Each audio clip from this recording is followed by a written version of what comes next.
What up, New York Giant Nation and sports fans all over the world? It's your boy, Mac the Giants fan, with my fellow horsemen, Adam Costas, NYG Jeffy T3285. As always, you know, the young boy Zion Zenith will be joining us shortly when he gets off of work. But this is the Premium Takes Podcast.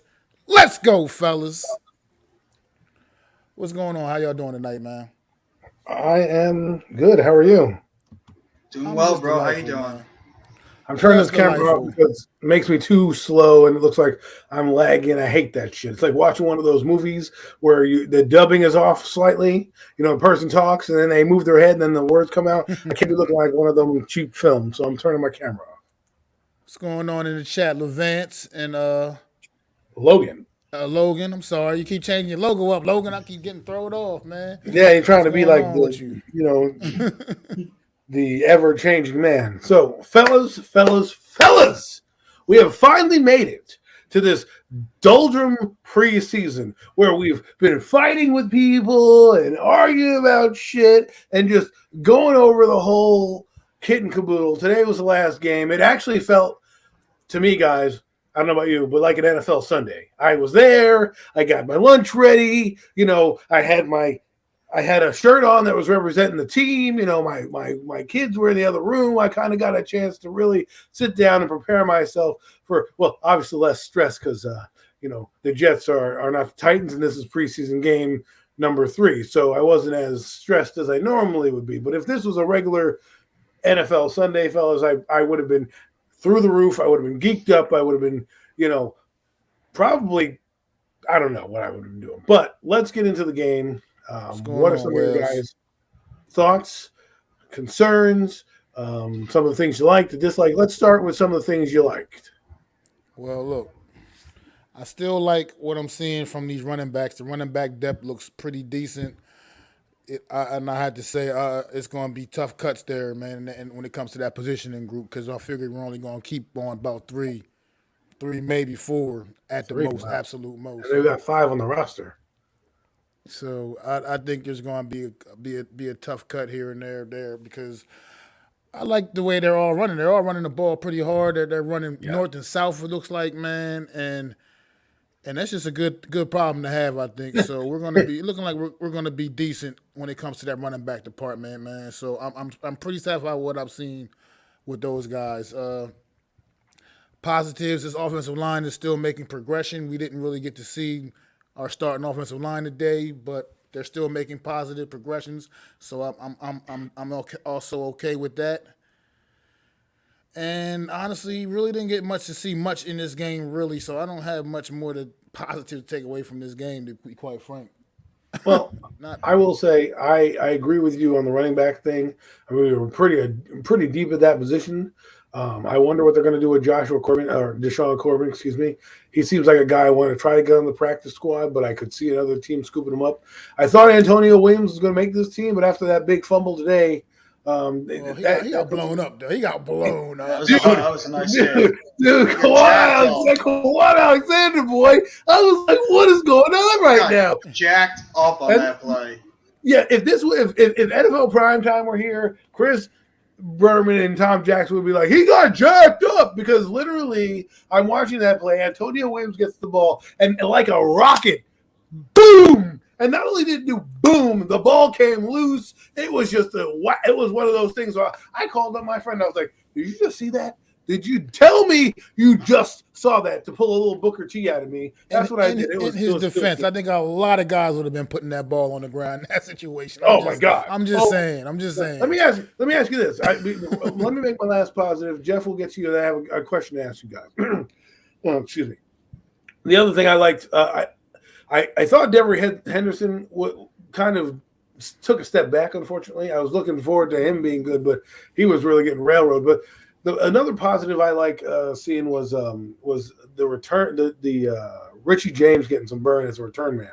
I thought This is another way for him to make the team. We have a ton of receivers on this team. I like all the back end guys. Now, will they be starters in the league? I don't know. I mean, if you cut Alex Bachman, is he going to be the next Victor Cruz? I have no idea. But it's good to see that we finally have, for the first time, fellas, I think a competent team, a team that's like they're going to go out there and look like a football team. They may win a lot of games, but they'll be in a lot of games look like football. So I like that. And Jeff, before I get to my question, we'll get to you on some positives that you saw. Well, I mean, the positives right there. You just said the running back room, and if it was up to me, I would have Matt Breida sitting on the sidelines. I'd cut him because I think the other three running backs have proven themselves to be on this roster. Yeah, I think Antonio Williams, he's had himself a really nice camp in preseason. I don't think I want to cut that guy. I might even have that guy as a second running back. Brightwell, I mean, all Brightwell has done is produce. He's been out there running hard. He's a special teams guy. I think it's essential you keep him. And, I mean, it's going to be really hard for us to cut Deshaun Corbin. The guy was impressive today. He was that dual threat back behind Saquon Barkley. He's another dual threat back in this offense besides Barkley. So he did up to me, I'd send Breida off to this. I'd be like, tell Mr. Breida, you're out of here. Goodbye. Take it easy. Go find another team to hold last shot. You're out of here. That's not out of the realm of possibility. I mean, based off the preseason, Matt Breida hasn't gotten the opportunities, whether it's been because he's been banged up or not. The other guys have had a chance to show what they've got, and they've shown quite a bit. Matt Breida didn't show much in limited action today. But at the same time, we also know what Matt Breida is a little bit more than these other guys as well. Exactly. So also keep since you brought up Matt Breida, I had a different question I was going to ask. The question I was going to ask is, did you guys think the Jets had a little bit more intensity than the Giants in terms of – because it looked like the Jets were just laying people out. When they had a chance to hit somebody, they took our quarterback out. They knocked their 220-pound running back, make him look silly. I'm just saying. I'm going to tell you something, Adam, about that. Remember what you were saying about when you got the first teamers going against second teamers? Yes. The first teamers are supposed to just look that much better because they're the first unit. They're the guys that are going to truly be playing come September 11th. You know what I mean? That's what they kind of went out there and did. They were punching our guys around, knocking our guys around a little bit. I think our backups kind of hung a little bit with their starters. To be honest, I mean, I thought they did pretty well considering all things considering that they were out there playing legitimately. I mean, I know we had a few starters sprinkled in there, but for the most part, we had mostly backups out there, and they kind of held their own against the Jets starters for the most part. And I agree with you. I agree with you on that part. I just thought it was interesting intensity from the Jets side because. And this is why I thought it would have been good to start Daniel Jones because I thought it would have been good to see a defense that was bringing that intensity, that heat. You didn't really see that in the first two preseason games. So, I don't want to get this false bravado about our offense being great because it's all vanilla. But then you have the Jets who even their backups came in the third team, and it wasn't an easy game for them either. So I don't want to get to concerns, but it just looked like the Jets to me were pretty intense. Jeff, any comments on that before I ask? Well, I mean, the defense for us, their first team defense was pretty much out there at the beginning of the game. I mean, our offense was mostly sitting out besides Mr. 19, Mr. Stiff out there, as well as our center. Well, he was out there too. Yeah, Galladay was out. Oh, he was out there, and he really showed up today again. And Feliciano was out there as well. By the way, but that's all right. But our defense, our starting number one defense was out there pretty much the entire game. Maybe like one or two guys didn't play, but our entire defense was out there, and they were playing. And the offense on the Jets, they're still making plays over the middle against us. So if I have to go towards the concerns, I mean, we know we've been talking about the positives. I guess I'll go start off. I was going to get there. I was going to get there in a second. Let me say, because this a Wales comment on this punter. The punter I was impressed with. I mean, I actually do need to put that on the positive. I like side him. Of things as well. He's got a boot. There's two things I need to do. I like when he mishandled that snap. Kept his composure, still was able to get a decent punt off down the field. Things like that go a long way. You know what I mean? I am impressed with the punter. I know I was at the Fan Fest giving him a hard time, but I will eat crow on that. The one thing I will say though is I need him to before we get into concerns, because I was going to ask a question about Matt Breida. Maybe do you think he'll be a surprise cut? But since Jeff brought up concerns, we'll go down the concerns route and then we'll ask about surprise cuts later. But the one concern I have about him is sometimes he outputs his kick coverage, and that's a little concerning because if the guys aren't down, if he doesn't have the hang time, the guys are going to have open space to run. and make returns. And if you make the first guy miss, there could be. And the Giants special teams has not proven this preseason that they can contain anybody in the return game. And that's one of my major concerns going forward. Jeff, I know you had some. What are some of your other concerns there? Well, I mean, if you're a Giants fan and you're confident in this cornerback group, you're nuts. I'm sorry. This cornerback group right now does not give the most confidence in the world. I mean, I know you could say Adoree Jackson's good, which he is, but he's also had injury concerns. You got to worry about him. Aaron Robinson, I mean, I've not loved exactly what he's been showing so far, though you have to give the kid a little bit of time. Darnay Holmes should be okay, but our depth's not great. We need help at that quarterback position. So I think that's the number one concern with this team right now is the quarterback depth. And I would even go as well as the tight end position. I mean, I know God. Austin Allen and Bellinger both made some plays today, and there's who the hell is number 82? That was Toy Vonen. Travis. He was going up. He was going up in there and getting it. He was going. He's a wide receiver we just brought back on the roster. If we cut him a few days ago. But I mean, with the tight end position. I thought he was a tight end. I'm sorry. I thought he was a damn tight end. He was a wide receiver. There was Tanner Hudson made a catch or two. He was. I think that's the 82 you're referring to because there was. No, he's 88. Toy Vonen was 82. Tanner Hudson was 88. We just picked him up a couple of days ago. Pardon me. But I think you're right about the tight ends. They're the worst in the NFL. I probably would say if I were to rank 1 through 32, they're fucking 33 because there's probably the Jets right now have 5 tight ends that are better than our entire group and then some.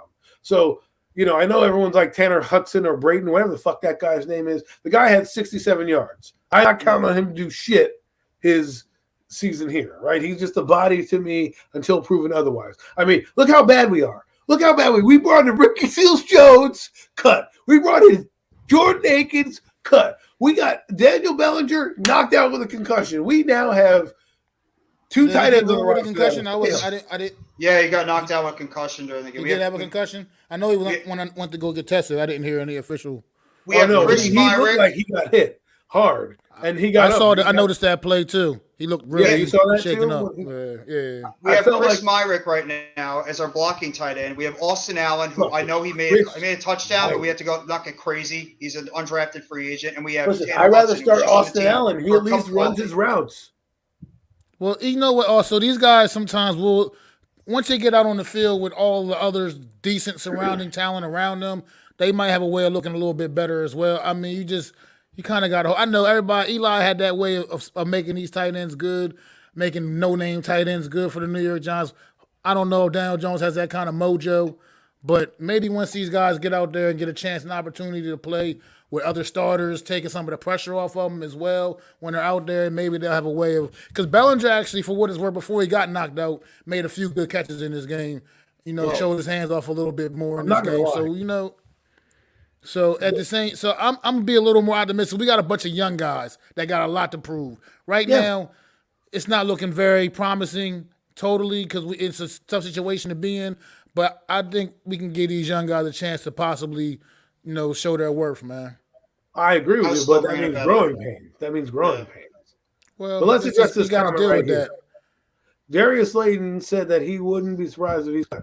Listen, I'm not saying cut Darius Slayton, but you just mentioned a guy making plays in Toy Vonen, right? You have David Sills making plays all over the place. Alex Bachman, Richie James, and Colin Johnson, unfortunately, he's injured. But those are 4 guys, minus Johnson, who are making plays. What Darius Slayton done that can keep his job? Nothing. So I think at this point he's relying on just his past experience, man, and that's all. Because he hasn't done a damn thing this preseason. I know NYG22. I wish he was here because he loves that guy. He loves Darius Slayton, and I'm like, I get what Darius Slayton is. 5th round pick. I understand it. He balled out above a 5th round pick's pay grade, right? I mean, 700 yards his first year, 8 touchdowns, 700 yards the second year. 700 plus, I should say, like 3 or 4 touchdowns. I could be wrong. And then last year he fell off a cliff, had 300 something yards and 3 touchdowns. Now for me, it's like, all right, well, can I get that same production I got last year from Richie James? If the answer is yes, then why don't I do it? Right? Why don't I keep a guy in Richie James or even maybe David Sills, who is a guy I brought in or maybe here next year? Darius Slayton is no guarantee he's going to be here next year. I think Darius Slayton just knows the writing's on the wall. I think it's just his spirits. It feels like now it's just his spirit's just been taken away from him, and he just knows that the end for him in New York is coming, and that maybe the best thing for him is a change of scenery and just to go latch on with some other team and see if he can get a second win in his career because it just looks like. I think he does have talent. I think he'd still be an asset to this offense, but it just looks like Darius Slayton's just. It's better off for him to just move on and go to another team. It's a shame, but. It's just part of the NFL. Well, it's a business, and we're gonna find out probably as early as tomorrow about some of this stuff, man. So if you want to take away some more negatives, from biggest negative to me in this game is just the overall depth and the poor tackling in this game. The arm tackling's got to stop. I'm not going to tolerate a whole season of that bullshit. I'm not. Yeah. Wrap up and take a motherfucker to the ground. I don't like that. I don't like that shit. Act like you know how you've been playing football for years and years and years, and you are now in the NFL. You wrap a motherfucker up and you put their ass on the ground. All this reaching out with your arms, trying to grab somebody and them just run through you. Or shoulder them. They try to shoulder I'm not going to tolerate it. Cordell Flott. I will not. Cordell Flott had a long day. He had a long day. Everyone kept telling me this guy's going to make a tackle. If that's the tackle he wants to attempt on Derrick Henry, we are going to be in a world of hurt. Yeah. Okay, because that guy is going to run through that tackle 6 ways to Sunday. And, Tay Crowder, was all over the field. That's one of the things I worry about. There was another guy who missed the tackle. The only guy who was really tackling well was the Thompson kid, the safety. He was Trent Thompson. Well. He looked good. Thompson's looked solid in training camp. He also got beat on the touchdown. That was which is I wonder if Andrew Adams doesn't give up that touchdown because it was an okey doke move and Thompson bit and also was late and then slipped on the play, so he had a trifecta on that, right? And the touchdown goes down. Does Andrew Adams not hesitate and make that play or get down there? I'm wondering. That was a surprise cut. Tristan Thompson, I'm not worried, but hey, man, you acquitted yourself well. But some of you other guys, man, oh my God, like Cordell Flott, come on, man. Come and do something.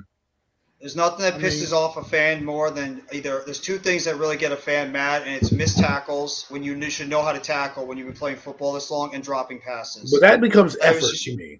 Exactly. You have to make that attack. When I see people trying to use their shoulders and knock somebody down by trying to hit them and make them go down, that's what drives me nuts. Well, you know what it is? Tackle them down.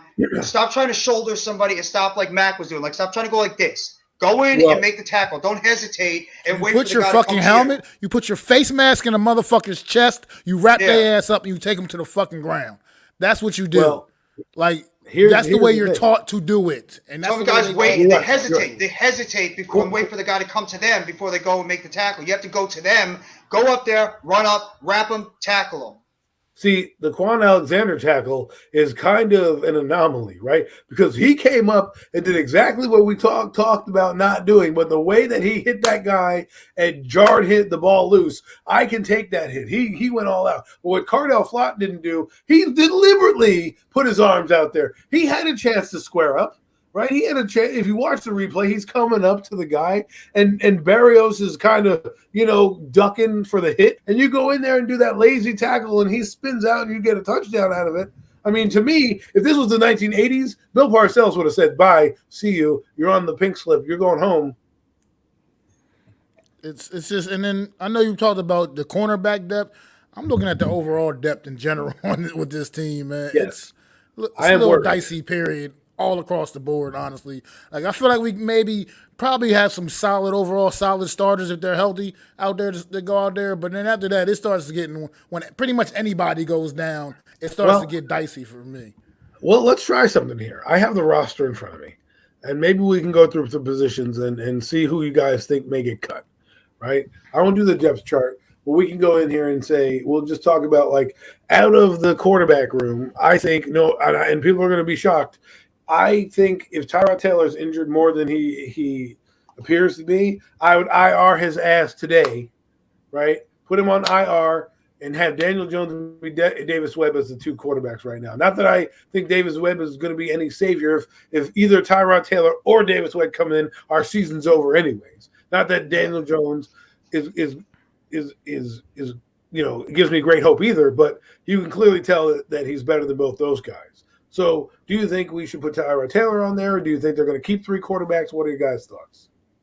I think they're going to keep their quarterbacks because I just think that Tyrod Taylor to them is just a guy that's he's a solid, very good backup quarterback. I know he did not look good at all towards the end of the season, but I think that they still have faith in him. And Davis Webb knows this offense. He's going to be like the cerebral guy that's going to be on the headsets helping out Daniel Jones when it comes to plays and everything. He's going to be like that, another assistant coach. So I honestly think they're going to keep three of them unless, like you said, Tyrod Taylor is actually hurt a lot worse with that back injury, and he's going to have to be put on IR and miss some time. I'm not sure if they're going to keep three quarterbacks, and there's a reason why. Because I feel like they may have so many hard decisions to make in other areas of this team. Like we were talking about the running back room, those wide receivers, and it's going to be so that you may not be able to really afford to be able to keep three quarterbacks active at least on this roster anyway. I mean, you figure Davis Webb, he's not going anywhere else. Nobody's fucking knocking down the door, beating on the door with Brad Davis Webb. So he'll always be in our back pocket anyway. You know, I mean, it's just what it is.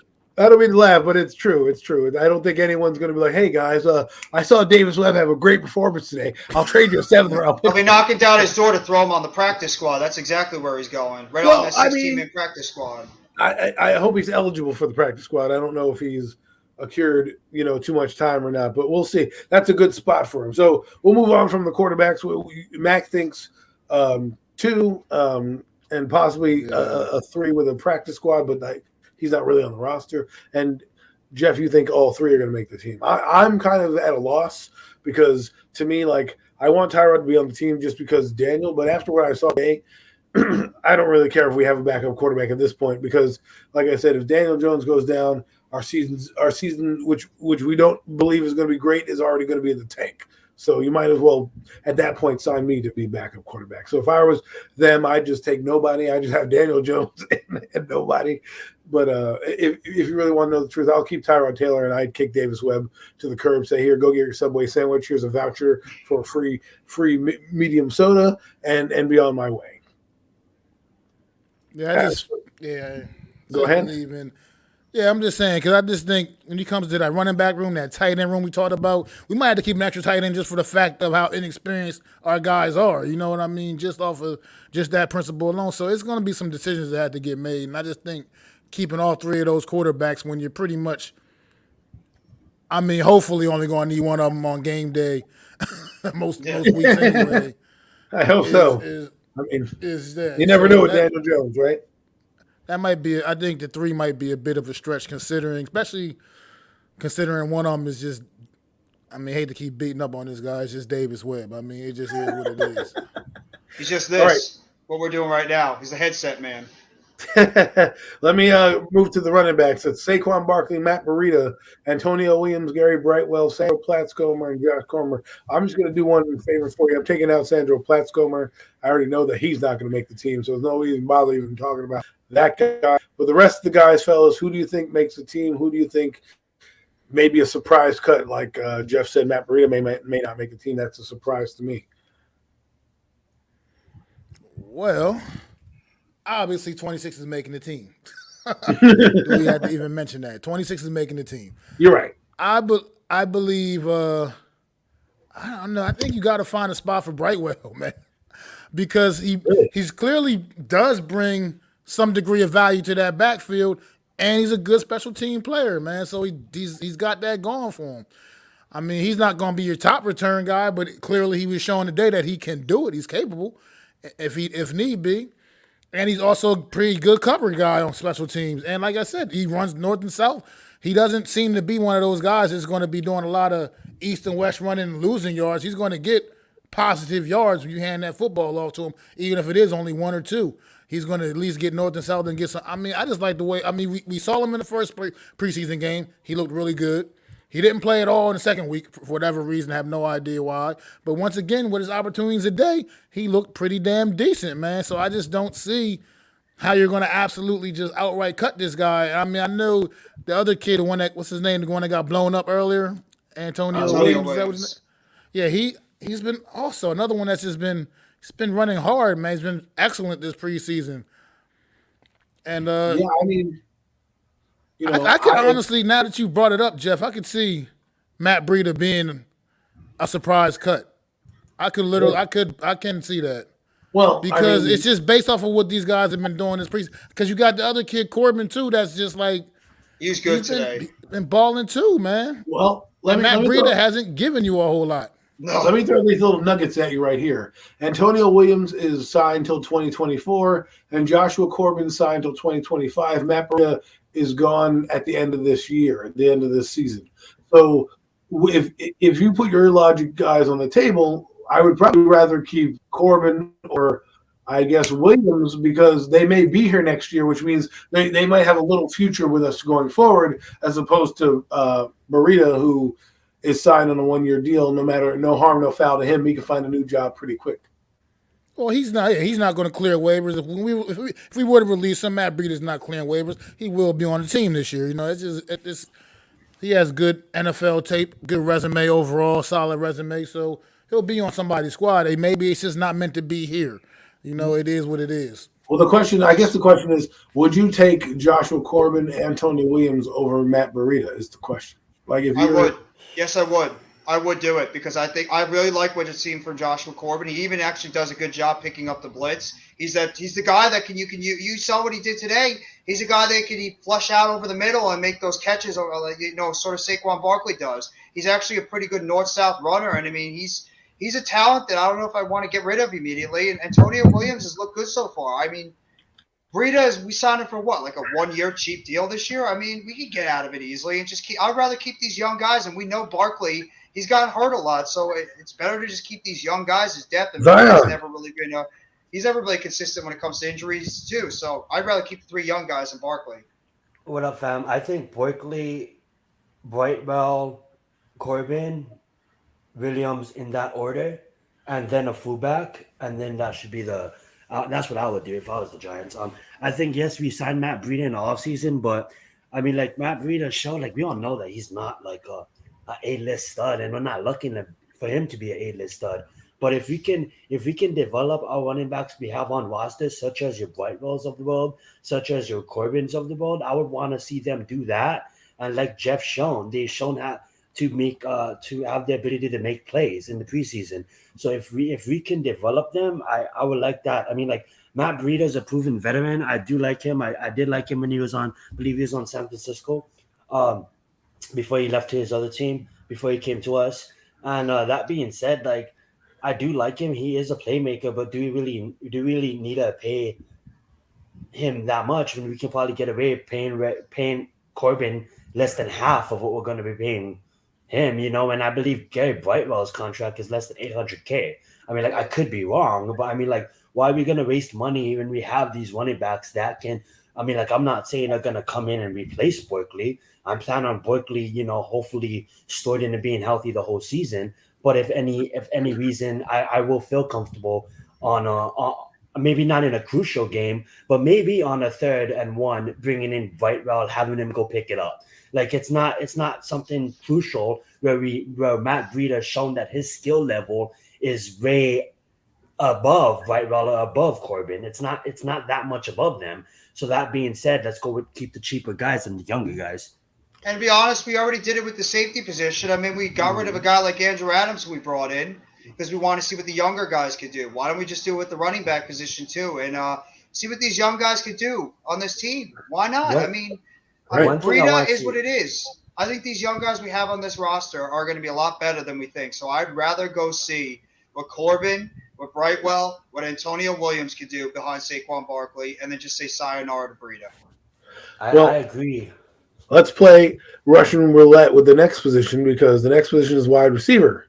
And we have a ton of guys here that are on the team. Some of them are injured, but this will be a good kind of fun little exercise because we know who the top 4 are. I'll read their names. If the audience is following along, they may not know every one of these people. So Kenny Golladay, Sterling Shepard, Kadarius Toney, Wan'Dale Robinson, Darius Slayton, C.J. Board, David Sills, Alex Bachman, Richie James, Keelan Dawes, Jalen Moore, and Travis Tavonian. Damn, that's a long list of people. So any surprise cuts or trades in this group? I'm going to go out on a limb and say if the right offer comes for Kadarius Toney, I could easily see them parting ways with him.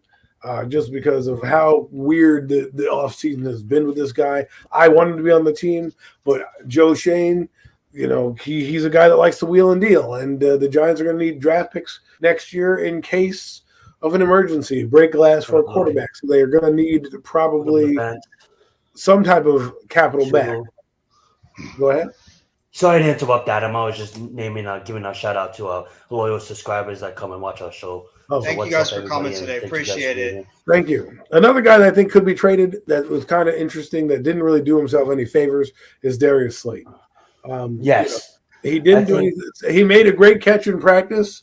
And this is the problem with Darius Slayton that I've had and continue to have. 1 week he shows up and he's an all-star. The next week he shows up and does nothing. And this is a classic case of Darius Slayton. The team needs you in this preseason game, and you get all the looks. And yes, one was a bad pass.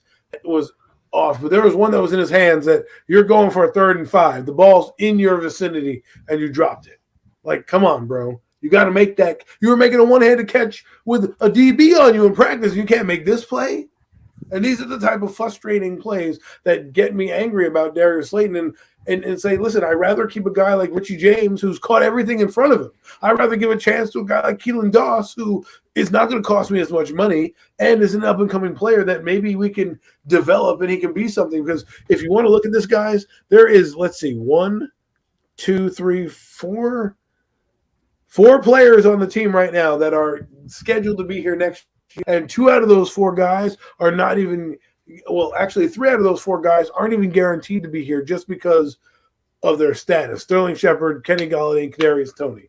The 4 guys that are signed to next year are Wendell Robinson, Kadarius Toney, Sterling Shepard, Kenny Golladay. My point is Golladay could be gone next year. Shepard could be gone next year. Toney could be gone next year. We have 1 guy. So for me, why not keep a guy like Richie James who can come into your roster, maybe replace them with Keelan Doss, a guy who may be cheaper that you can groom? I don't know. Let me know your guys' thoughts. I think Richie James will make the roster. I mean, like, he has a shot to make the roster. I think Backman, is that how you say his name? Yes. I think we have an opportunity to get him on the practice squad if he doesn't get picked up in waivers. We did the same thing to Stills last year. I think CJ Boyd also, too, has the chance to make the practice squad. I'm gonna go out on a limb here, and I'll honestly say is if I was the Giants organization, I would try to find a way put together a trade package for Slayton. I'll even put together a trade package for Sterling Shepard. Even though that's probably not gonna happen, I'll put together a trade package for both of those players. Then this is when you guys are gonna probably delete me from the stream, but I'll call OBJ's agent and I'll see if he wants to play 1 year for about $3.5 million, and I'll see if we can get OBJ back on this team because this is not Madden.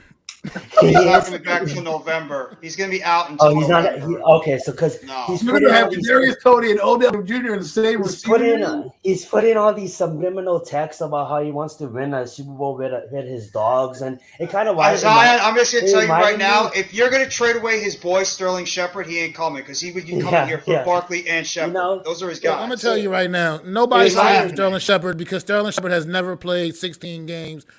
Ever in his career. No one's going to sit there and be like, I'm going to give you draft picks or another player for a guy that's going to come in here and inevitably get fucking hurt. Walk into the locker room. So stub his toe and be out 10 games. I think Zion, it all sounds good. Right. It all sounds good. And it would be cool. But that's just no way that's going to happen. Let me give you guys this option. Like, I heard on the drive home, I heard you guys talking about tight ends. Like, what the fuck is going on with our tight end position? Would it be possible? Let's move on to that position. Move Kenny Golladay to tight end. No. Move Kenny Golladay off the roster. Can we move Kenny Golladay away from the New York Giants? Guys, this is our tight end room. You ready for it? Get ready, because these are some Hall of Fame names I'm about to read off this list. Daniel Bellinger, I just don't like to drop balls, Austin Allen, and Tanner Hudson. Wow. Gold jackets all around, fellas. Don't forget about the Hall of Famer, Chris Myrick. I already mentioned him. He does. Come on, man. I do like Slayton. I mean, like, I'm not here. I mean, like, I get it. He's a 5th round pick. But he needs to both him and Sterling Shepard. They need to be on the field. Like Sterling Shepard, like we said, never started a season. He's going into his 7th season. The guy barely made over 700 yards. Okay, Big Pat. I mean, like I know stats can lie. And I will say that Sterling Shepard is one of the best pass catchers in football when he's healthy. You know, he does run good routes. That's the problem when he's healthy. But Shepard, not Shepard, but Slayton Pack. The only reason why we're having a problem with him is just consistency. Like how much balls are you going to drop? Are you not dominating in the preseason? It's kind of reminding me of Preston Porker back in 2015. It's like how much balls is this guy going to drop? Until you get it together. Like I'm not saying. I mean, I'm sorry, he's not injured. You can't. He's not going to get quote unquote Wally pipped or anything like that. But for me, it's who's playing better than him. There's 4 guys I just mentioned who are playing in the preseason that have earned a spot that are better than him. I'm just saying that. I mean, we're talking about the 6th receiver here. This guy may not even see the field. So why am I going to hold a roster spot for a guy that's going to get $2.5 million that's doing nothing when I can bring Richie James on who can return kicks for me and do all this stuff and cost me less money and earned it in the preseason? Isn't that what we're talking about? We're talking about the best 53 players. Like, to me, I think Darius Slayton only makes the team on name alone. Because if you took the name off his back and you were look at the film and say 86 versus 80, 83, and a few other guys, 81, 86 ain't making it. Oh, man. Wales really went there with that last comment. Kenny Galladay equals Ruben Randall 2.0. That's like a cursed name right here in New York Giants lore. But I honestly be honest. Well, I know people love the tight ends. Like some people might like these young tight ends. I don't. I've seen these guys play against 2nd or 3rd teams. Guys, I don't love I'm going to act like, but here's my thing with the tight end, because Pat just said the same thing that I basically said earlier. These guys are young, man. They're all young. You drafted Bellinger, he's number 1 on our depth chart. Right now, going to the season. Season started right now, tomorrow. Bellinger is their starting tight end. I mean, if as long as he's cleared to play and healthy and all. But he's our number. So the reality is, we have a young tight end room. They just going to need time like any other young players to develop and acclimate themselves to this NFL game, man. And it's I know right now it looks a little rough around the edges, but these guys could turn out to end up being little diamonds in the rough, man. Like I said, Bellinger made a few nice catches earlier in this game before going down. And Austin Allen made that nice touchdown catch. Granted, I get the level of competition he was playing against at the time when he made that play. But you just got to be a little more patient with this particular position group because they are a bunch of young guys. We're depending on the young guys. I agree. We don't have any true veterans, good legit veterans in that room. Ricky Seals-Jones has moved on already, so we're that's the problem. This positional group needs a veteran. We just got him. What happened? Stop it. Just stop it. Ricky Seals-Jones. I mean, there's some people here who told me Ricky Seals-Jones is going to be the best tight end. So, I understand. Listen, I understand what Mac is saying. I'm laughing because we have young guys, but I'm not going to give him a chance. But Daniel Bellinger's a rookie. We can't expect much out of him right now until later on. But do we have till later on to wait for these guys to get fast? back? It's just a concussion, right? Nothing other than that. Yeah, it's just a concussion. So he should be ready by week 1. Yeah. I'm sorry. You guys could be comfortable with it. I'd rather have a veteran here with these tight ends to teach them the ropes. I do not. I mean, our veterans were so good. Daniel Bellinger and Austin Allen as our 3 tight ends going to this season. But that's the thing. These young guys apparently. We're definitely bringing a veteran. I see it. But these young guys right now have outplayed a couple veterans that we have had to the point where the veterans are gone. We don't got a job no more. And we got the damn young guys on the roster. I got to be honest. The one guy that was playing the best, unfortunately, got hurt, and that was Andre Miller. He was looking the best out of our tight ends, and he had broke his forearm. That's the guy that we could have been taking a better look at. Overall, what veterans out there? There's going to be a veteran tight end. There's going to be plenty of veterans out there. There's going to be tight ends cut by Tuesday that'll be out there. Don't ask what veterans out there. That's a fictitious question because that by 4 p.m. Tuesday there's going to be tight ends that are better than. Yes, Eric Ebron's even out there. What known name is out there? That's what I think, Pat, man. Like, what known tight end is out there? That's what I'm saying. Right now, you have no idea who's out because we don't know who's going to get traded or cut. So for me, that's an open-ended question because it's like, well, who's out there? Yeah, nobody's out there now. It's the end of fucking training camp. You know what I mean? Like, give me a break. Now you get to Tuesday when I don't know, the Jets are going to cut a tight end. A few other teams that are stacked with tight ends are going to cut. And hey, maybe we trade for a guy. I don't know, but right now I like Daniel Bellinger. I like Austin Allen, but that's it. To me, I need a veteran in here just because they're going to make mistakes, and I don't. I just think a veteran would help out the group. That's all. I mean, they bring a veteran they're bringing veterans in for every other position. They brought a veteran for quarterback in. They bring veteran offensive lineman in. They brought veteran defensive players in. So now you're going to be like, oh, let's just roll with the young guys. It's okay. Woo! I mean, at this point, because if that's the best you got on this roster right now, then I guess you kind of got at that position. You kind of had to. Because look, okay, everybody keeps bringing up Eric Ebron. There's a reason why we're not the only team not signing Eric Ebron. Like, he's unemployed, and no one seems to be knocking down his door either. This man, our veteran tight end that so many people said was going to be good, RSJ. Okay, it was supposed to be good. The guy didn't even make it to the damn field. As far as he made the practice field was a bike trip. He made a bike trip to the practice field. He got on a bike and basically rode like 2 miles, and they said, nice job. You made your quota. Get the hell out of here. All right. All I'm saying is I'm agreeing with you on the tight end. I love the fact that Daniel Bellinger. All I'm saying is if you want to bring in a guy that what are we talking about producing here? The tight end is not going to be that much of a producer in this offense at all anyways. And I'm not trying to take reps away from Bellinger because we have nobody else on the team. There's nobody else on Chris Myrick is not great either. Like, let's be honest. I'd take Eric Ebron over Chris Myrick, if I had to. But if that's what they want to go with, that's what they want to go with. Let's move on to the next set of players. That's the offensive line. Damn, they have a laundry list of players. Some guys will probably be working security, stilettos down the street from MetLife Stadium. But here we go. Andrew Thomas, Evan Neal, Devery Henderson, Roy Makatiba, Garrett McKinjey, Will Holden, Eric Smith, Mark Glowinski, Shane Lemieux, Max Garcia, Ben Bredesen, Josh Azudu, Josh Rivas, John Feliciano, and Jamil Douglas. Damn.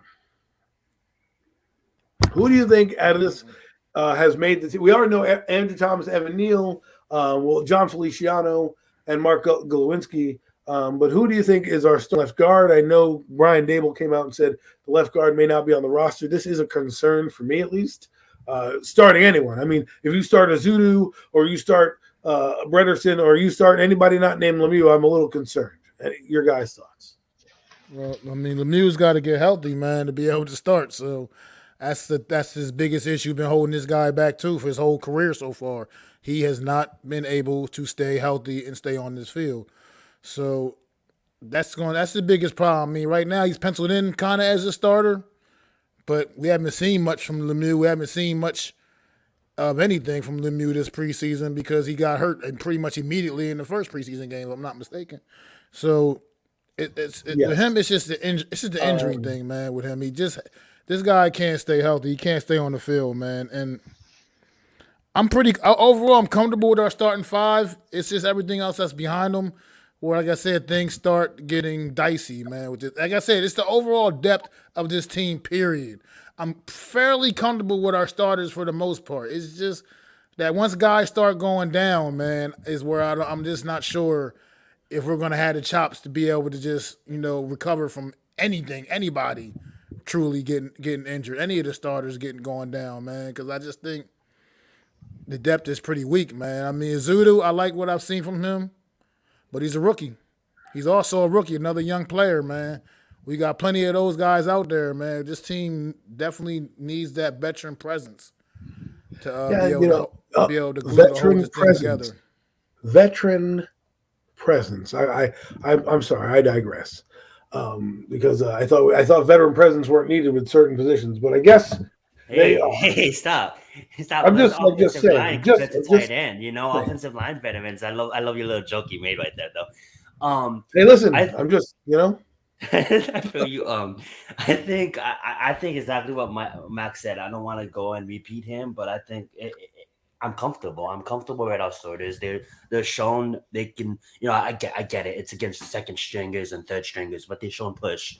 They've shown the ability to create space for our running backs. I know it's preseason, guys. We can't take too No, much they're competent away from line. it, but it's confident. You know what I'm saying? But what happens if, God forbid, one our left tackle gets hurt, our right tackle gets hurt, our right guard gets hurt? Like, what do we do?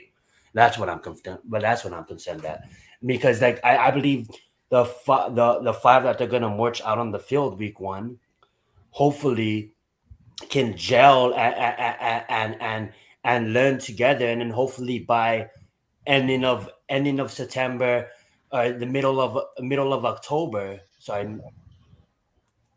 October, yeah, we can be do something. What I don't want to happen is like we put an offensive line out there week 1, and then now week 2, let's try a different group, and then this week 3, let's try a different group. I want the first 5 we put on week 1 to be the 5 that is gonna try to at least play all the games together. We want a cohesive unit, and I get it. You're gonna dress about 8 linemen a game, 9 linemen again a game, and I get it. You're gonna mix in other linemen, but I want our main 5 to have chemistry with each other, because I think we've been missing that for the last 10 years. Well, yeah, that's what I'm a little worried about this year because guys have been in and out of the lineup. That's been one of those Hmm. things where We you started switch. like 8 10 lines in like preseason, and I get it. It's what you're supposed to do, but like we're just trying to figure out the perfect match. But there is never going to be a perfect match. It's just hopefully everybody can stay healthy. You know what I'm saying? Well, it's kind of how many injuries the Giants have had and Hmm. have continued to have, and that's something I will be monitoring as we go because the waiver wire is coming up. I know people don't want to talk about it, but there will be trades and claims made. That's what Dave Hmm. Gettleman was so did. He got the great Billy Price on bargain basement deal from waiver wire cuts. I'm not saying I want to bring in Billy Price or anything like that, but what I'm saying is this roster is not done being tweaked. But as No, for no. linemen, I think Devery Henderson had an up and down game. I think he'll make the team just because we have a lack of bodies. A guy like Max Garcia, I don't think will be here. Henderson, let's hope he's here. I think he was doing a good job as a center. I could see him taking over next year as the starting center. Joshua Zudu, get better because we need you. And the rest of the guys, they aren't worth really talking about. So let's go to the fun side of the football. I know offense was supposed to be fun, but I think this side is very fun. Defense, defense, defense. Let's start with the defensive line. We have Big Cat Williams, Dexter Lawrence. Obviously, we know they're going to make the team, but everybody else is a question mark. David Moa, Jalen Holmes, Ryder Anderson, Nick Williams, Justin Ellis, and D. Davison. I saw Justin Ellis make his first play of the preseason this year. I think it was the only play I saw him make in the entire game and in the entire preseason. Sorry, Justin, I don't think you're making the team. That's just my thought. I like to point out like Boa. I get it, David Moore. He's not really a great player, but I would like to see him make the team. I mean, I think he made the practice squad last season. He might have made the team last season as well. Um, but he's shown that he's obviously not a starter, but he's shown that when he is in the game, obviously he's not gonna go out there and make every play, but he's shown effort, and that's what I want to see out of our second stringers and our third stringers is effort. To be honest, I wasn't really studying that much other DTs, but Moa, I mean, like Moa is a name that sticks out. If you guys disagree, I'd like to hear you guys' thoughts on him. But I think Moa should deserve to make the team. It's not I anything mean, super special, but I was just gonna say. I mean, I think DJ Davidson, he hasn't been blowing anybody away necessarily this during the preseason, but at the same time, he is a draft pick, so that maybe yeah, gives him a slight edge over a couple of these guys. that's true. Jalen Holmes played pretty well today for the most part. I mean, nothing special, but he was pretty solid out there today. Definitely, probably has a good shot at making this roster. I don't see why he wouldn't be on here just as a depth piece for certain, part of a rotation on that line. The rest of these guys, though, man, I could see most of them being gone, and we're bringing somebody else in because it's that time, man. These next couple of weeks, these guys start trimming their rosters down, the other teams, and you're gonna look them and see what shakes off these trees, man, and what you can scoop up. So I just feel like this is another one of those positions where we're going to be doing a lot of that. It's going to be a lot of movement as far as Yeah. on this Giants roster, the D line position, I believe. What you Jeff. got, Jeff? I agree. I mean, I think you guys are selling Justin Ellis a little bit short. I think this guy is going to make the team because he's that big interior defensive lineman that we need in there, opposite of some of those guys, especially when it comes to stopping the run. That's why we brought him in. So I think Justin Ellis is going to make this team because of that. I think DJ Davison has actually made some nice plays over there. So I think because we drafted him, I think he's going to make the team as well. I really was impressed by what I saw from Nick Williams. I think him on the defensive line is. You notice the guys that we brought in, either we drafted or we signed as free agents, they're bigger guys that know how to play against the run because of the fact the Giants have been such a weak team when it comes to playing against the run the past couple of years. So they had to bring in guys like Nick Williams, Justin Ellis, draft a guy like DJ Davison because they bring size in that interior along with a Dexter Lawrence, who I think he's going to be able to play the position that's going to fit him more. So in terms of the guys that I think they're going to miss out, I'm going to throw a wild card in there that I was discussing when I was doing the game earlier with Pat and Lou and them. Ellison Smith. I would not be surprised if a guy like Ellison Smith is not – I know he's a linebacker, but he does play defensive line as well. That's a guy that you might have to watch out that might not make this roster because of the fact that he's been out with injury and some of these other younger guys like a Ryan Anderson and a Timon Fox have showed out well. And that could make a guy like Ellison Smith expendable because he's not their drafted guy. He was a later draft-around pick from Gettleman. Just saying, it might be a guy that could be a surprise that doesn't make this roster because of injury. And you know what Dave said, your best ability is availability. Ellison Smith has not been available. Ladies and gentlemen, that's what we call a transition into linebackers. So since we moved to linebackers and Ellison Smith was so kindly brought up, you can also talk about Kayvon Thibodeau, Azeez Ojulari. We obviously know they're going to make the team, but let's talk about some of the guys on the back end. Roche, Ward, Ellison Smith. I can't believe I'm saying this name. O'Shane Zimenez. I can't believe he's still even around. Tom and Fox, Blake Martinez, Tate Crowder, Carter Coughlin, Cam Brown, and Micah McFadden. Oh, and yeah, Austin Carlito, who made a couple plays today. What do you guys think? Anybody here stand out that might be a surprise cut to you? I'd probably say Zimenez. If it's not, Adam, can I ask? Not to interrupt you guys' thought process, but can I ask a question real fast? I didn't watch the game today.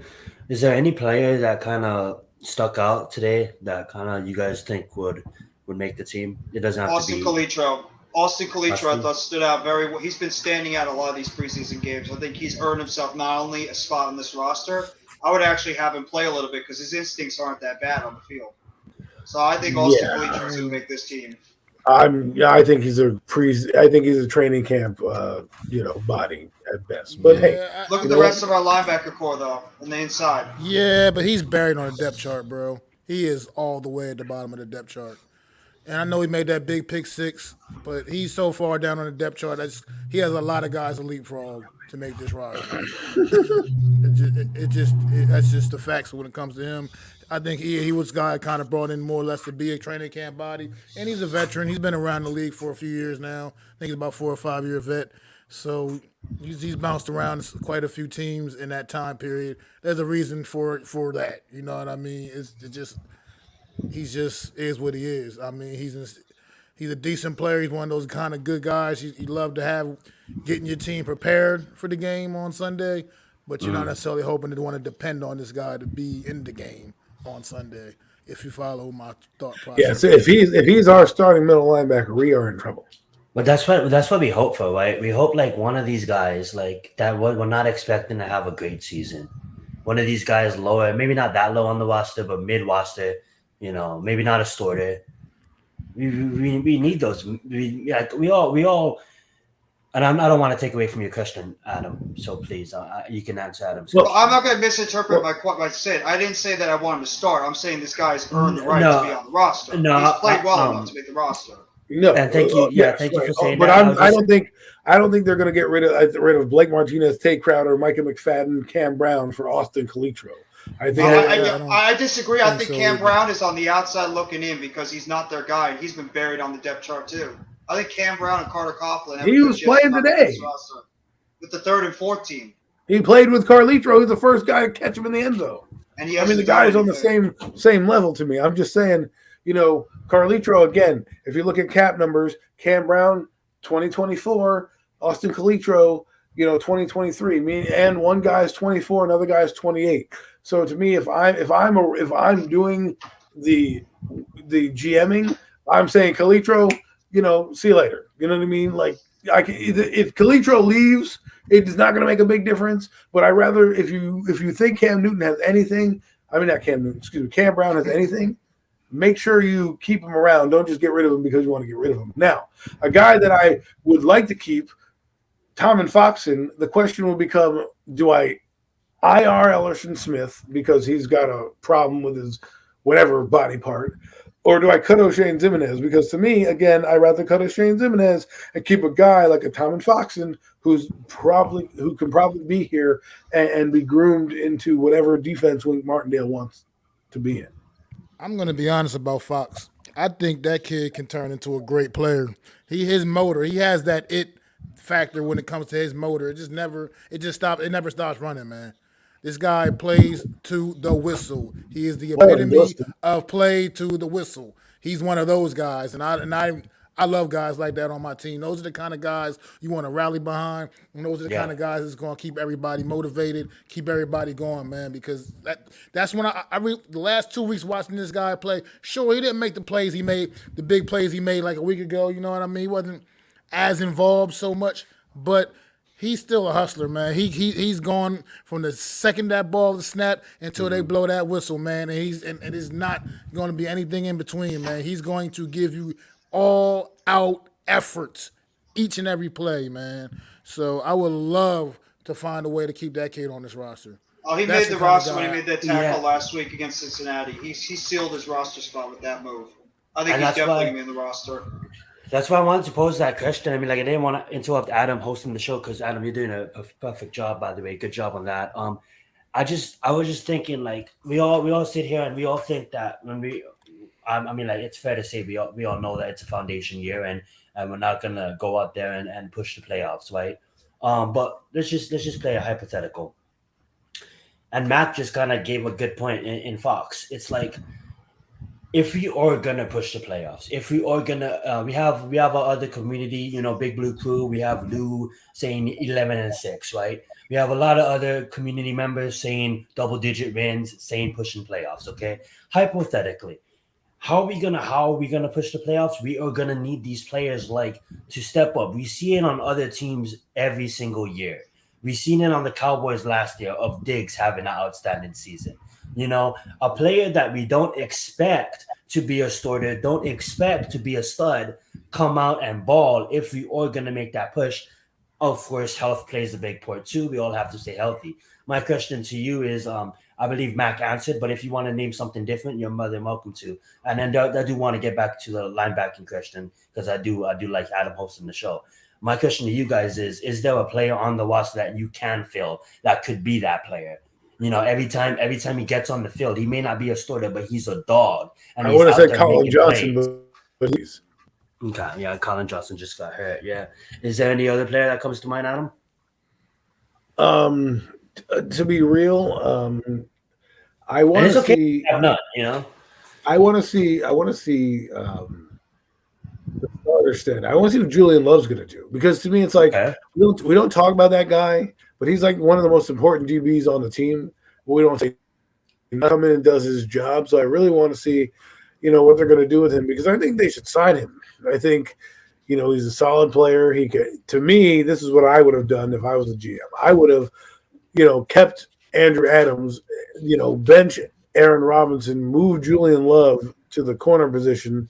And then you could have had Andrew Adams and McKinney as your starters, Julian Love and Adoree Jackson as your corners, and then away you go from there with the veteran presence. That's how I would have built the team. But as a free safety, I think Julian Love is gonna surprise some people this year. I love it. How about you, Jeff? You can go first, Mac. Oh no, I was good, Jeff. I was still thinking about it. I mean, I know you guys were just talking about him earlier, the fact he blew a play over there in the back of the end zone for a touchdown, but I would have said Trenton Thompson. I know he's made that one bad play, but otherwise that I've really liked what I've seen from this kid. He's got pretty decent instincts for a rookie, an undrafted guy, especially with He's the made fact plays that in all the games. he's been good. This is a guy that I think could be one of those players that you would never would come out of nowhere and end up not only making the team, but he could be that guy that could be one of those rookies that just makes Here's a name I'm throwing out over there. He's Percy Ellsworth of the 97, I think the 97 Giants, if I'm not mistaken, if you guys know who that is, but Mac may know who he is. 43.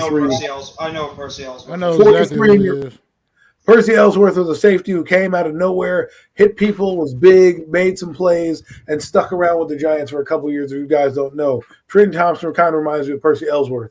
Kind of a big guy coming out of nowhere, lanky, can make all the plays. I will say this: he did the only thing he did wrong, and it wasn't even a wrong thing. It's a growing pain. Was the missed touchdown, right? Everything else he did. He was the only player on the team today to tackle. Let's be honest. I mean. Like he was everywhere. He's got the lone sack. I think we have like maybe 2 sacks, 3 sacks this year. He's got one of them so far. So he stood out. And I think, like Jeff said, one of the reasons Joe Shane probably cut Andrew Adams is, hey man, you're a veteran. There's that word again. You can go find your job, somewhere else. We're going to take our chance with Yusef Corker and Tristan Thompson. Now, this is what we call a segue. We'll move into the defensive backs here. You guys have already told me a few of them. Mac, whenever you're ready, you can also jump in with a player you think might step up. I don't want to forget. Well, I'm going to go to the other side, back to the other side of the football. Actually, with my player, you guys all mentioned defensive players. Okay. I'm going to go back to the offensive side of the football, and it's a guy I've already mentioned today on this show. And the more I think about it, man, the more I watch this guy run, the more I want to punch Joe Judge in the face. I know exactly where you're going, man. Because Gary Brightwell runs angry to me. I'm watching this man run. He runs the ball. He runs angry. He was good in Arizona. And that was maybe some of the shit we could have used last year, but he was just wasting away on the sideline and only playing special teams as if he could contribute nothing to the offense. Well, they did pay Devontae Booker like mad money, whoever that guy Booker was. I get it. But there we had several games where we had a few games where Devontae Booker was toting that rock almost exclusively because when Saquon Barkley missed those few games, and Gary Brightwell still wasn't getting touches like that. So yeah. I agree. One game he had 2 touches, man. The whole game, 2 touches. So, they're like, here you can play, but you only get 2 touches. So the more I watch this dude, I've been watching this guy run during the preseason, man, and the training camp and just watching the camp he's been having. Like I said, I really want to just grab Joe Judge by the throat. Because what the hell was he really out there doing last year? Awesome.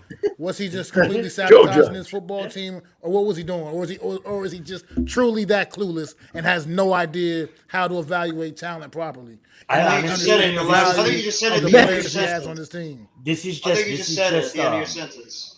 I think, honestly, he was a guy like Bill Belichick. I mean, Bill Belichick doesn't really do it that much no more. But he's a guy, I think, that he rewards players that is veterans. Like, you put time in, okay, you get the ball more. I think that's what it was with Joe Judge. Like I think Joe Judge was in over his head and was leaning on his washed-up veterans to make plays. I'm not trying to make like Kyle Rudolph and all that shit. But this little news flash is coming in at hard copy 11 o'clock, mugging by Mac the Giant fan on Joe Judge. This news story at 11 as he chokes out Joe Judge. We should make it a wrestling match. Live at 11. Joe Judge like, Joe, get in the ring with my man Mac the Giant fan, and we can have him slam through a table, and you can be like, why did you not play Gary Brightwell?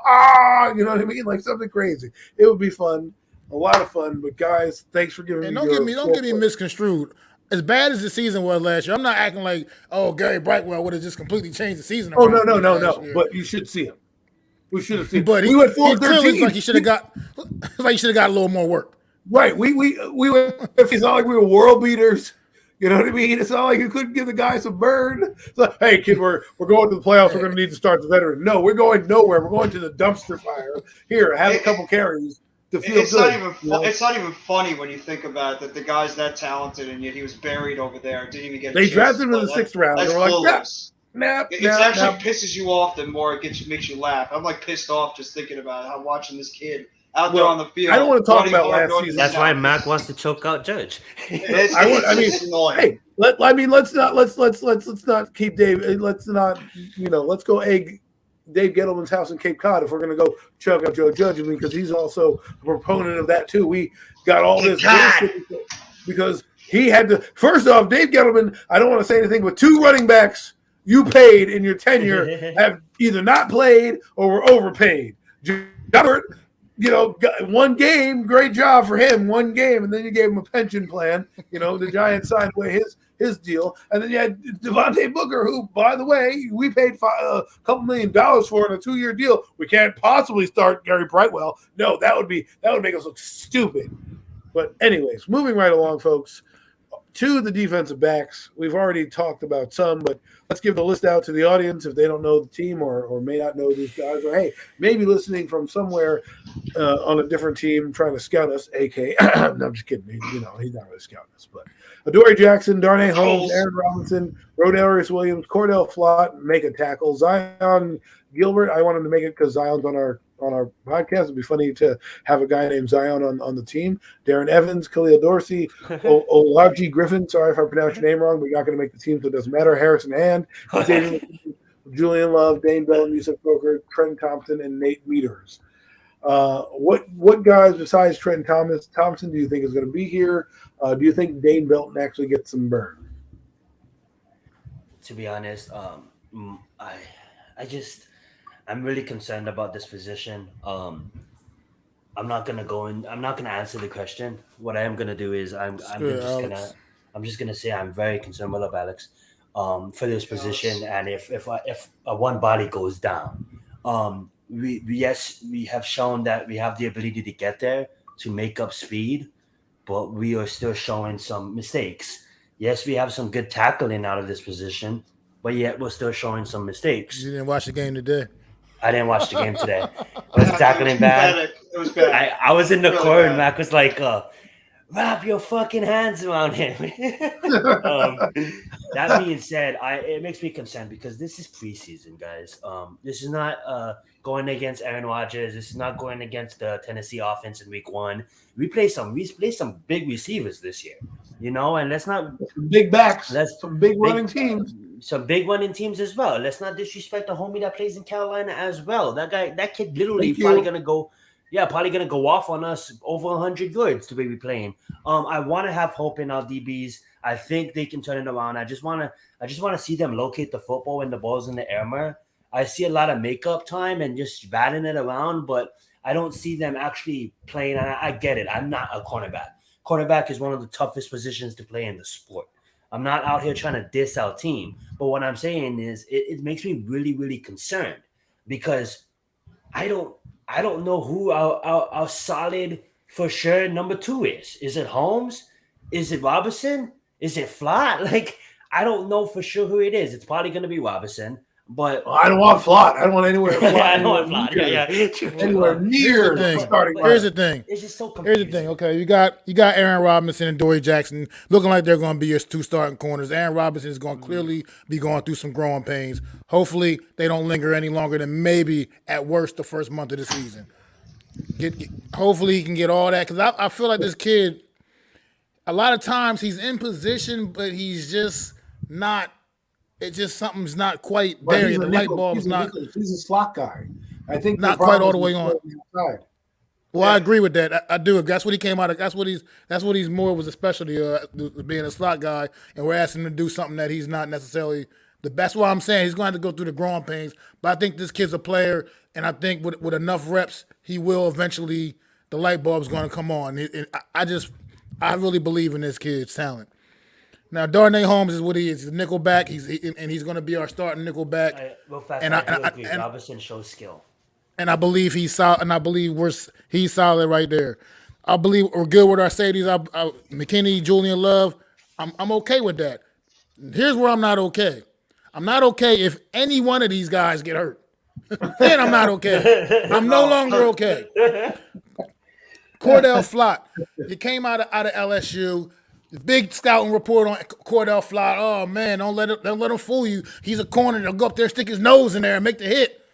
Well, brother, you was getting schooled all day today, and I get it. Sorry, I don't mean to This do my ain't own the horn, SEC. but I did This ain't say the something SEC. along those lines to you motherfuckers out there. I said, if you could be 170 pounds tackling some Joe Schmo from some college that you don't know, but when you come to the NFL, Derrick Henry is going to step all over them hands. He's going to be like, oh, sorry, kid. Welcome to the NFL. It's a different animal. It was one point early in the first quarter. Brees Hall juked Cordell Flott out of his goddamn cleats. Then later on, the touchdown guy, the guy that scored a touchdown, the wide receiver, Barrios just absolutely embarrassed him. Ran right through a bullshit arm tackle. I don't even want to talk about that anymore. You know how tall that guy is? So like I said, I'm somewhat comfortable enough with our starters, but any of those guys go down, I'm worried. I'll take it a step further, Mac.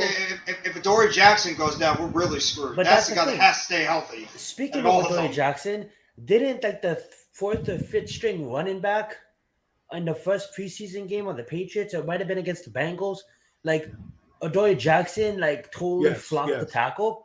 He also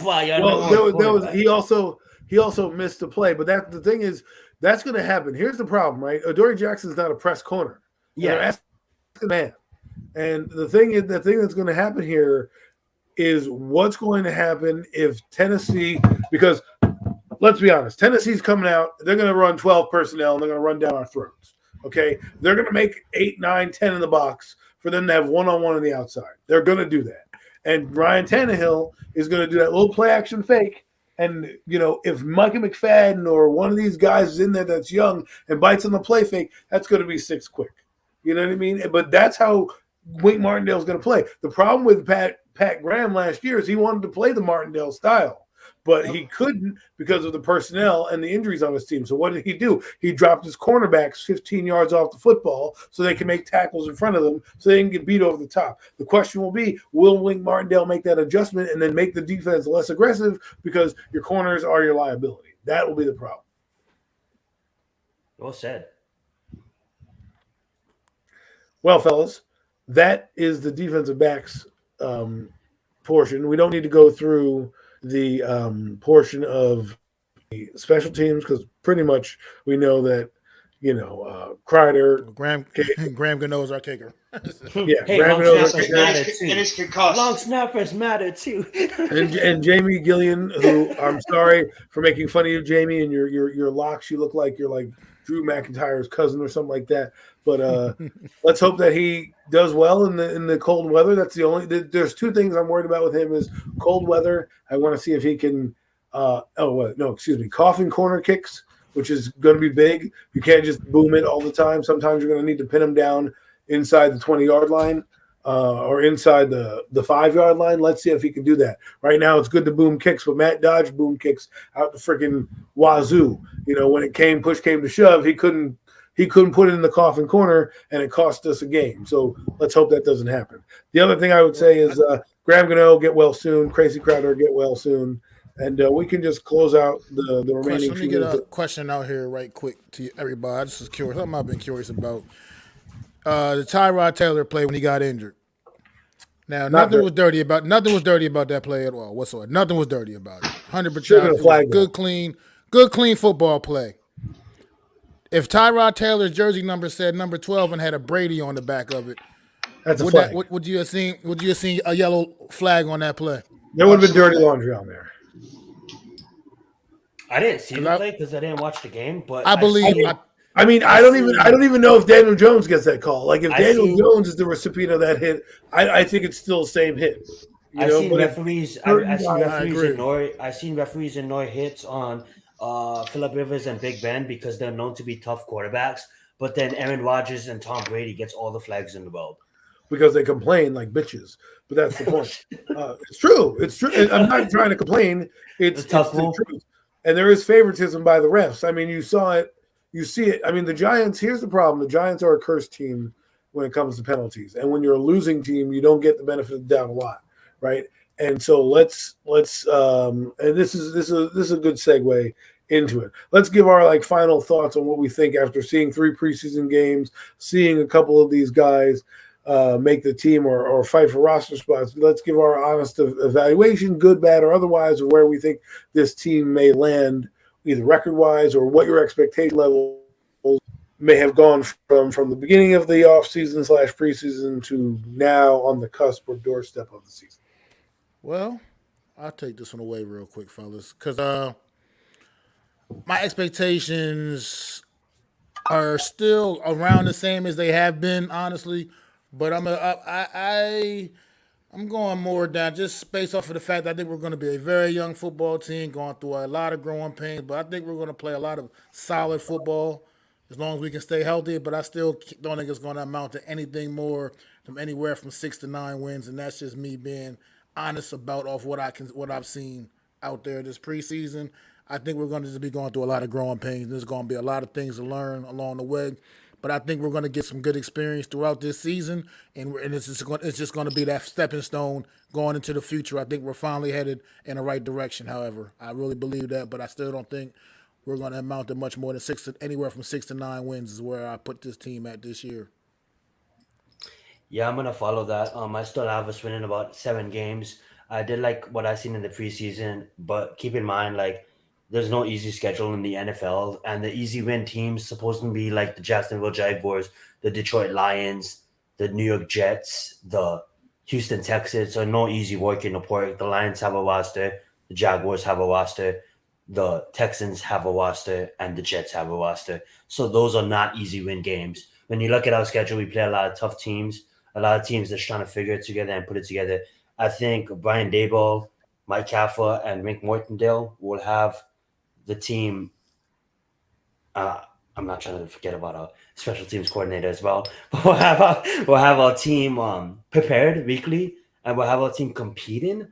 But I still have us, being in every single game. We're not gonna go out there and get shattered, but I still have us winning about 7. I'm gonna be nice. Maybe we can get to 9, but this is still a foundation year, and I just think that I'm excited to be a Giants fan because we know what this team could be by 2025 and beyond. But right now, what's up, Miz? But right now, I still have us winning about 7 games, and I'm gonna stand on that. Um, if anything special happens and we make a run in the playoffs, I'll be extremely happy. But I'm just gonna use it as a foundation year, and 3 wins to 7 wins is a step up, and I'll be happy. I'll be happy if we can accomplish seven wins. I'll be content. I won't be happy. I'll be content. Let me just say that. There you go. Yes. Go ahead first, Adam. Oh, of course. Why not me? I think this team is still an average team. I really do. That's not. I'm excited for them. I think Dayball is the right guy right now, but we said that about a lot of coaches in their first few weeks coming in. But I really feel the team is overall better prepared than they were last last year. Sub G Nation, how you doing? I will say this. Like I said, I don't think I don't have them winning more than 8 games.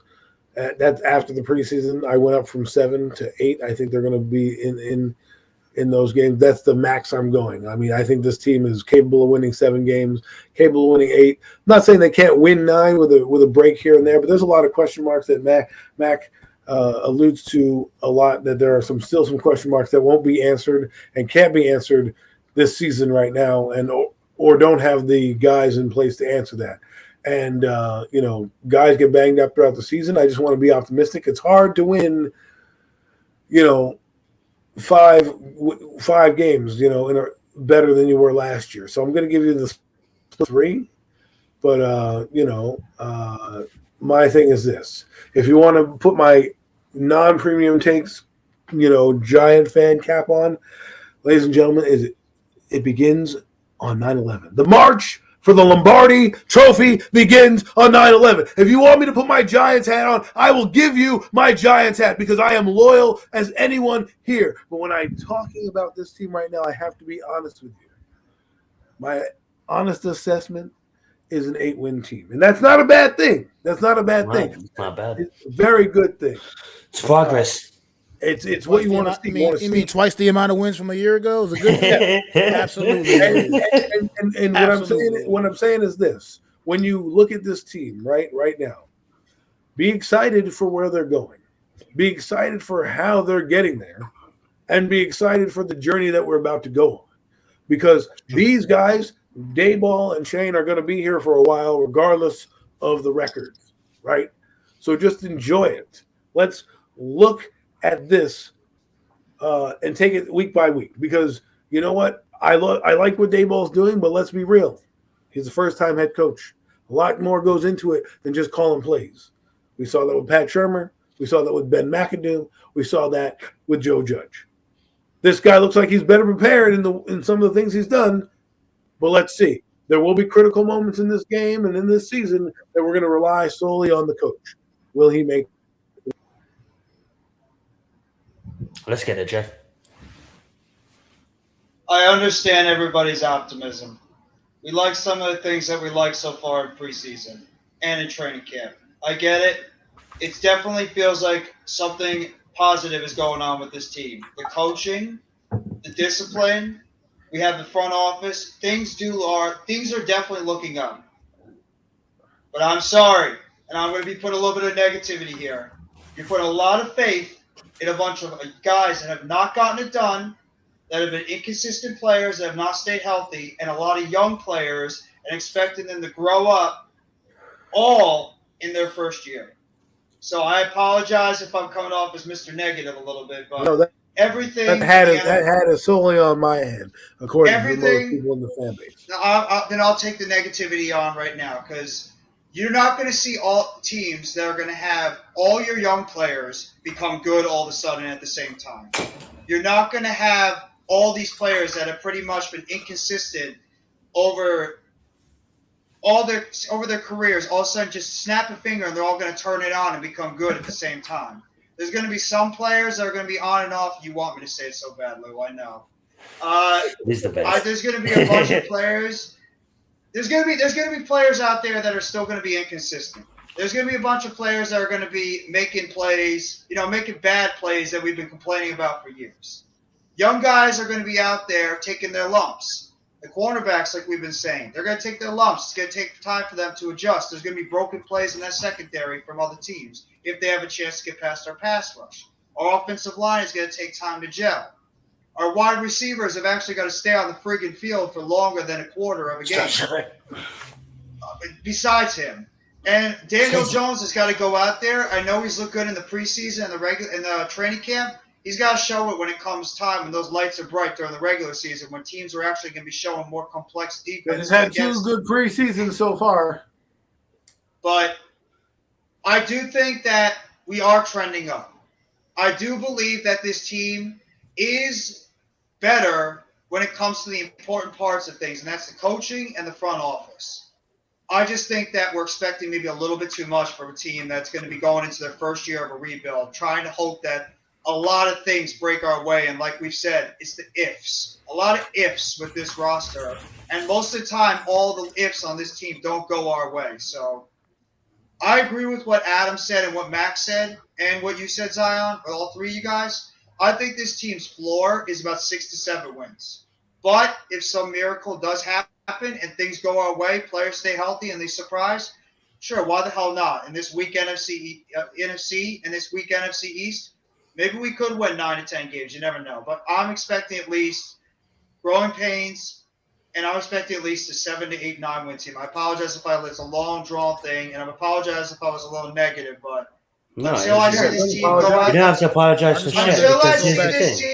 Until I see this team go out there and actually prove it in the regular season, I am not taking the bait like a fish going at the end of the line. I got to see this team go out there and prove it to us in the regular season before I really get excited, because I've seen it way too much. I apologize.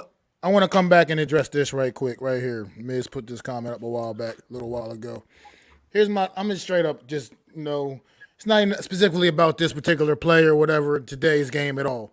This is about Galladay in general. This is a guy who we clearly have vastly overpaid, but Besides that, he's played on nothing but horrendous football teams his entire NFL career. Last year, he had the absolute worst season of his career.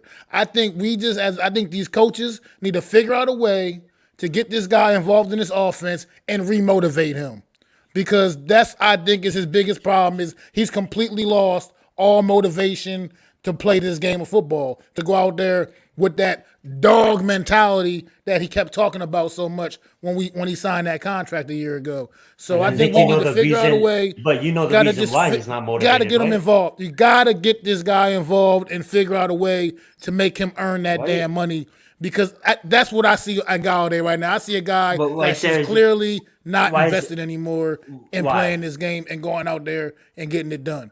But that's what I see with him. Why, Mac? Because you know the answer. Because the guy already got paid, right? He's making his money regardless. No, it's because he's washed. He's never been a receiver. He's never been a stud. Like, you got to understand something. When he was in Detroit, he got one season when he went over 1,100 yards. That's not stud numbers. Like, you gotta break it down. Kenny Galladay never been a stud. Like, he never been a legit receiver. He was a good receiver in Detroit. He had one great season. And yes, as us Giants fans, we're going to be excited. We're going to be in the suitcase. We're going to be resetting and refreshing our Twitter feed because we want someone like Kenny Galladay, because that was better than anybody we had on the roster. But Kenny Galladay never been a stud. Like, he's been a fantasy stud, but never been a stud in the league. Go check his numbers. The guy is not impressing with his numbers. He's been a great 50-50 catcher, but that's it. So now the guy got paid. It's like he's chilling. Kenny Galladay is the example of a guy that when you can't draft and you can't draft good players, you have to go out there and pay a whole bunch of money for a guy that's clearly not the type of guy that you put your investment in. You overpaid for him, and that's exactly what happened when we signed Kenny Galladay. He's a guy that Gettleman was pretty much taking a home run shot at him because he needed to try to help save his job. And by going out there and getting a guy like Kenny Galladay to help out Daniel Jones, and we all see what's happened so far. But the thing that's alarming to me is the trend in 2 preseason games. We're talking about preseason games. You're not giving any effort, right? Like, that's effort. That is straight effort. You're supposed to be a leader of the team. You get paid the most, or one of the most, in your respective group. You should be the first one there and the last one to leave. You should be the one pancaking cats. I have a guy named Colin Johnson who, unfortunately blew out his Achilles playing harder than you, and you're the guy that's getting paid $72 million. Like I watch this guy. I watch him play, man. And I'm just trying. It's a football thing. He's been so like last year. It was so bad, and he was so uninvolved in this offense a year ago that it just sucks the life out of you sometimes, man. Like, once you get this guy involved, I'm not saying he's some all-world Jerry Rice, Calvin Johnson receiver. I know he's not that. But I'm saying he's the kind of guy that if he gets involved and he feels involved, you're going to get a better version of what we're getting right now. And I feel like he just goes out there and he's kind of going through the fucking motions right now. Yeah. Feeling like, oh, you guys ain't even going to throw me the damn ball anyway. So I just think you got to figure out a way to make it work. Figure out a way to get some receipts off of what you get. What am I trying to say? You know what I mean? To get this something back in return from what this guy is, what you're paying this guy, man. You just got to figure it out. You just got to figure it out. I'm just saying, like, the Jets. We're stuck with him, and he's stuck with us right now. Right, but I get it. But let's play devil's advocate here, right? Let's go down the list. If he is motivated, does he have the skill set to get separation? If not, then what is he doing in this offense? I don't think. But that's never been a thing with him anyway. He got Tony. He got Robinson. All we need this guy is to be like our key down third guy, a tall catcher in the red zone. Like, he doesn't need to be the number one target on this team. Then he can't be paid $72 million. I got to be honest, guys. I think Miz is onto something with his second to last comment that he made at 10:25. I think it might be his hip.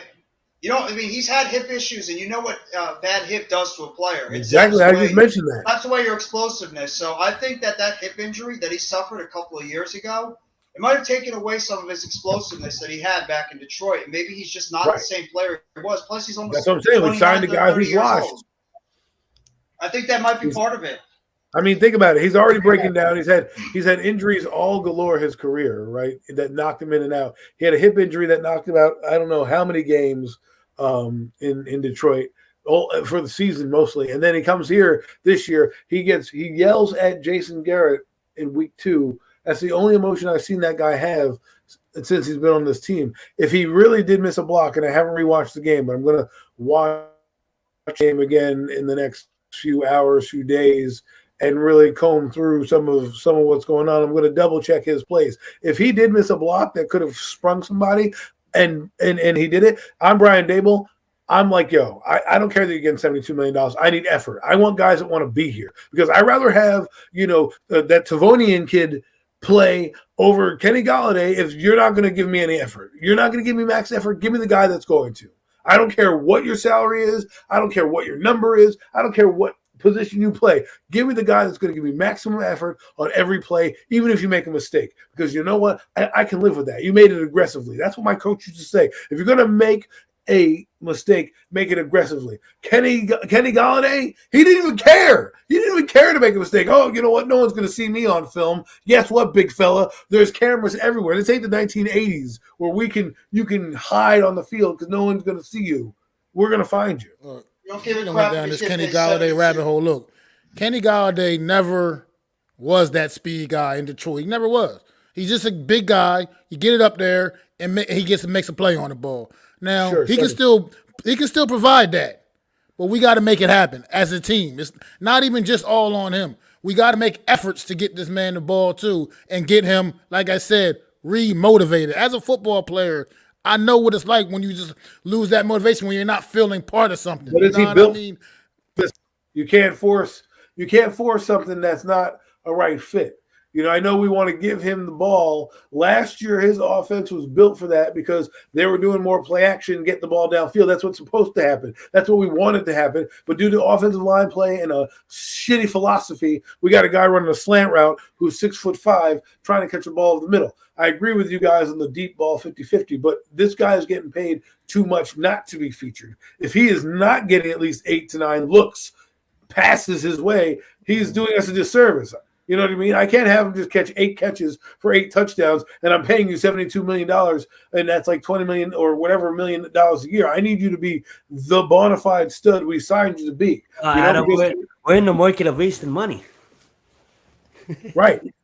But the thing about it, but if you look about it like this, right? Colin Johnson would have given me that same. If I asked you last year and I read Kenny Galladay's numbers and I put Colin Johnson in front of it, you would have been like, "Why? I can't wait to see this guy get more playing time." Right? But because Kenny Galladay puts up 536 yards and not named Colin Johnson, we're sitting here like, "Oh my God, he needs more." Like we need more out of this guy. I don't think he's built for this offense. To be honest with you, I don't think he's going to be here past next year anyways. And if he starts to not play and give me that effort, we'll phase him out and get somebody on there who is. If that means David Sills comes on there and I lose technically the overall ambiance of what Kenny Galladay is, I'll take that over the freaking mega star that's doing nothing. But anyways, go ahead. I made the comment before that he does not fit this offense, and I understand where you're coming from, Matt. This guy should get the ball as much as possible. But maybe there's just I don't know what it is, but there's just some type of disconnect going on with Kenny Galladay and maybe Daniel Jones. Like there's just something not right with these two because their chemistry with one another is like 0 to none. So there's got to be something more going on between these guys along with the coaching staff.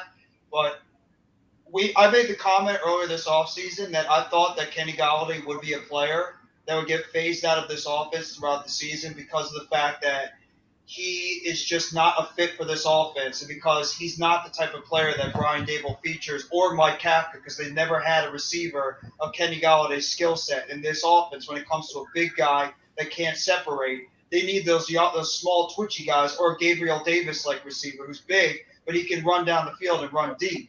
Kenny Galladay's just not that guy, and I would not be surprised if eventually his snaps start decreasing throughout the season. You see other guys that are on this roster, maybe even like a David Sills who's got a good connection with Daniel Jones, and maybe that could be the guy that takes over for Kenny Galladay going through the season. But unless Kenny Galladay can go out there and during the beginning of the season and show something different, and he's just a guy that is going through the motions, but once the season starts, he like turns the light on, it just clicks for him.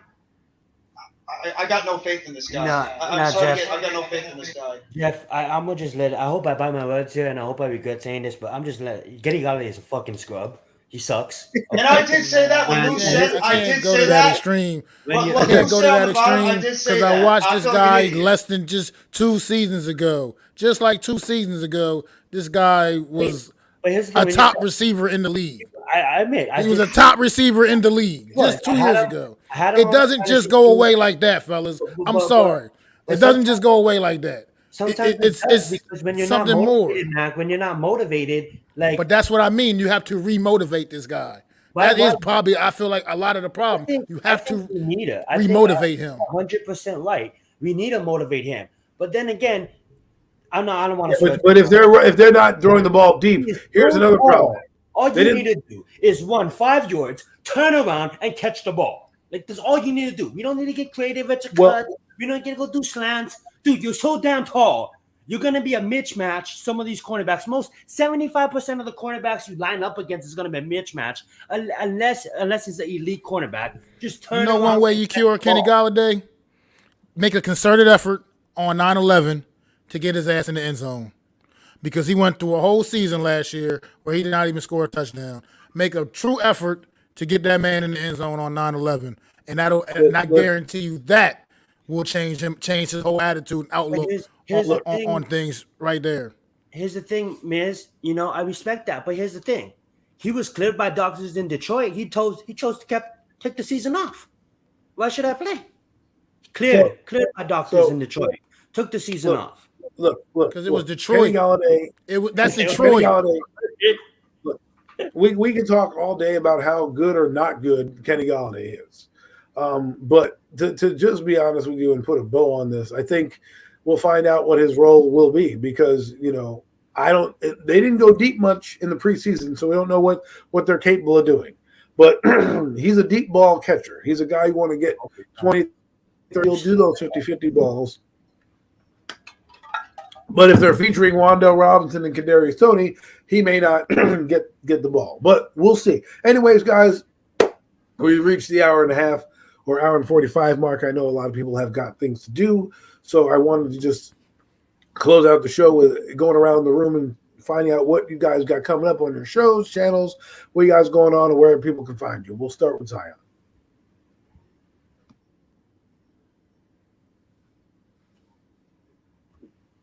You're muted, Zion. Muted, Zion. I know WWE is getting really hectic. You guys already covered that. Probably tune in for next week's episode. I know WWE is really getting good now that Triple H is at the helm. So that being said, tune in the next premium takes for that. Upcoming shows, not that I know of. I am gonna put in together. You guys will probably see me on this network, the Hardcore Sports, with the homie. I'm sorry, I'm flaking on his name right now. This is a Randall with the homie Randall. We're gonna call in the Chimaya versus Nate Diaz fight and catch us on that. Other than my channel, you can keep posted on my channel. I am going to be uploading my videos now that the season is kicked off.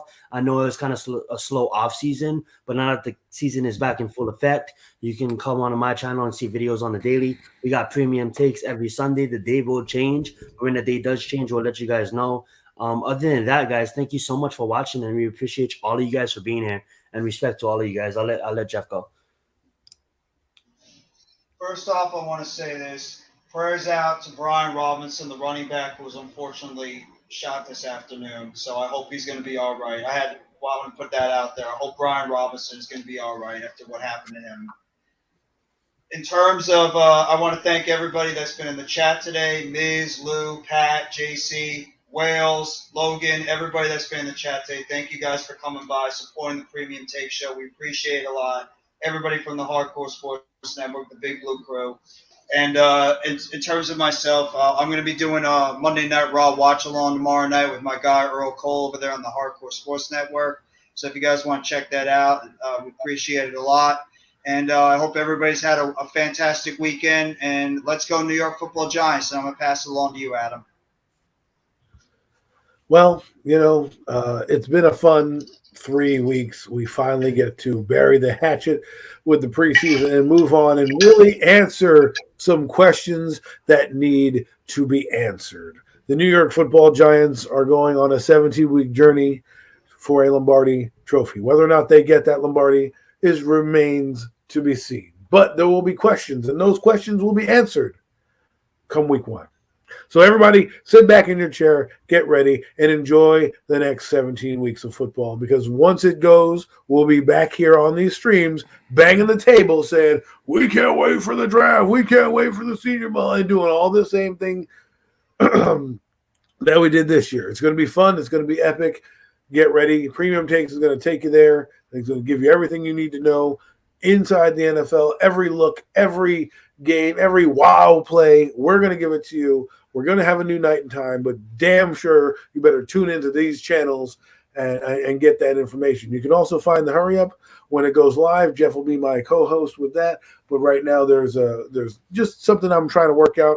I've started a new project, so I have to kind of give that my all right now. But you will also see me do videos, giving updates and things of that nature on the Hurry Up as well. So check those out. You can also find me again with these 4 gentlemen, the 4 Horsemen of YouTube. We're taking over just like the 4 Horsemen took over wrestling. We're taking over YouTube one day at a time on Premium Takes. And then, of course, I can't do it any favors. Let me get some water for this, because last time I did this,